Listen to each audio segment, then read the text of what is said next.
Tara, wala nang patumpik-tumpik pa dahil ngayong araw na ito ay gagawa tayo ng Filipino street food na trending. Kaya po, sotanghon soup.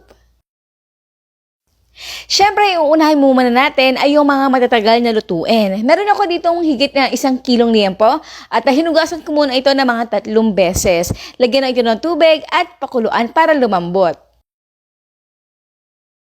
At para mas masarap pa yung ating liempo at yung soup nito or yung broth, ay naglagay ako dito ng onion at ng garlic. Kung meron kayong luya ay okay lang naman din yun at star anise. Pero ako simple lang kung ano lang available sa kitchen ko, yun lang din yung ginamit ko.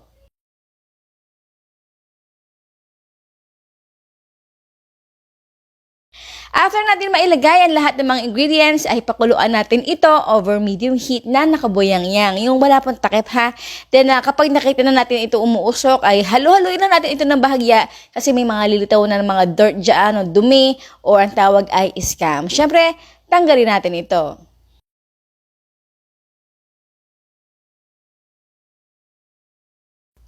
Ayan, so natanggalan natin yung mga dumi-dumi. Takpan ito, tsaka pa lang tayo mag-set ng timer for 30 minutes na pakuluin.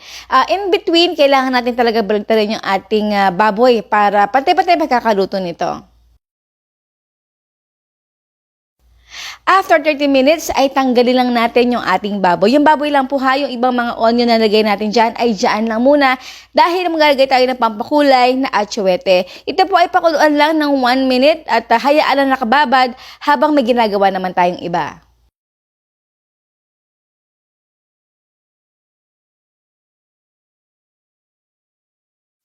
Hiwain natin yung maliliit yung mga liempo.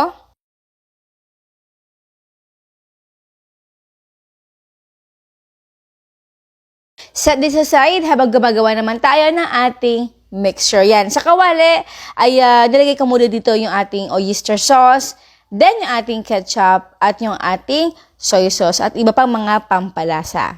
Yung exact measurement nga pa nito ay makikita sa ilalim lang ng ating o sa bottom ng ating video. Haluin natin ito, ilagay ang liempo. Over medium heat ay lutuin lang natin ito hanggang sa mag-absorb lang yung liquid or yung mixture na nalagay natin.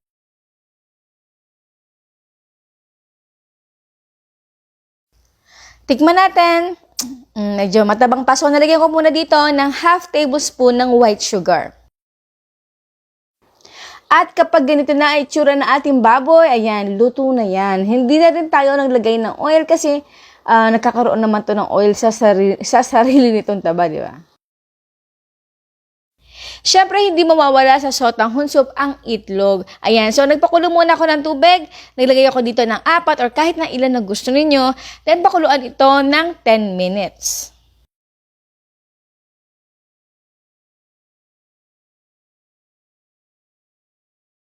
Ayan, so naghiwa din ako dito ng ating Chinese cabbage. O kung wala kayo nito, kahit mga ordinaryong repolyo lang ay okay na rin yun. Ayan guys, so natatandaan niyo ba yung kanina na binabad natin na atsuete? Ito na yun, yan, makulay na. Kung ayaw naman na ganitong klaseng procedure, okay lang naman din kung mag-init lang muna kayo ng oil, tsaka tayo dito magpainit ng atsuete. Mas makulay yun at mas madali, pero hindi na kasi ako naglagay dito ng oil pa. Then, ilagay na natin dito yung ating mga toppings. So, yan, isa kong sa favorite yan na squid ball, pampalasa at para mas sumarap pa yung ating soup, nalagay ako dito ng beef cubes. Ang ating sotanghon. Ayan, so mapapansin nyo na kumonte yung broth na nalagay natin dito at which is very normal lang talaga kasi ina-absorb ako sinisip-sip na ating sotanghon noodles. So nalagay pa ako dito ng few cups of water. Pero again, depende yan sa inyo kung gusto nyo na mas masabaw pa or okay lang katamtaman or mas gusto nyo ay mas maraming noodles. Depende yan sa inyo. Pero ako ito ay tamang-tama lamang.